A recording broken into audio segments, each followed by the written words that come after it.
The will that chose Mithi. Day I inherited $1 billion was the same day 4 strangers decided I shouldn't be alive. I was 17 when a black car pulled up outside the diner where I worked. Men in suits don't come to diners in small towns unless someone important is dead, and that's exactly what happened. A billionaire I had never met had died, and somehow, he left everything to me. My name is Avery Morales. At least, that's the name on the apartment lease my mom barely manages to pay. We live in a one-bedroom place above a laundromat. The floor creaks, the heater barely works, but my mom always said, "We were lucky, we have each other," she would say. The truth? We barely had that. She worked 2 jobs and slept most of the time she was home, so I raised myself. School during the day, diner job at night, dreams somewhere in between. I thought my future would look like everyone else's in town. Graduate, get a job, maybe move somewhere bigger someday. I never imagined a lawyer would walk into my life and change everything. The man introduced himself as Mr. Calder, gray suit, silver watch. Voice that sounded like he was used to telling people things they didn't want to hear. "Avery Morales?" he asked. I nodded slowly. "You've been named in the will of Tobias Hawthorne." I blinked. "Who?" Mr. Calder looked surprised. "You truly don't know?" I shook my head. The diner suddenly felt too small, too quiet. "Tobias Hawthorne," he said slowly, "was one of the richest men in the country." Then he said the words that changed my life. "And he left his entire fortune to you." 2 days later, I stood in front of Hawthorne House. Calling it a mansion didn't feel right. It looked more like a palace.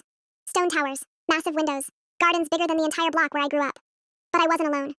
Inside the house waited the Hawthorne family, the people who were supposed to inherit everything. Instead, they got me. 4 grandsons, each one looking at me like I was a thief. Grayson, calm, sharp, controlled. The oldest, the one who clearly ran the family now. Jameson, reckless, charming, dangerous. He smiled like life was a game. Xander, brilliant and quiet, watching everything. Nash, older cousin, protective of the others, and their mother, Emily. Hawthorne. Her voice was cold when she spoke. "You must understand something, Avery," she said. "You took everything from this family." "I didn't ask for it," I whispered. Grayson's eyes locked on mine.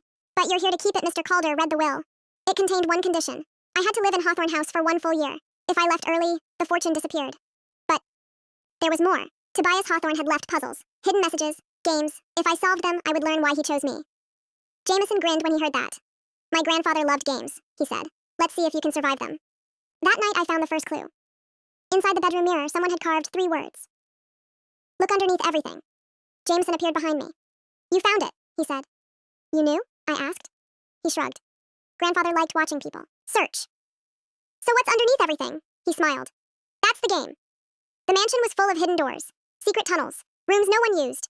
Xander helped me decode old maps. Grayson watched me constantly, like he was trying to decide if I was a threat or something worse. Meanwhile, Emily Hawthorne kept reminding me, "You don't belong here."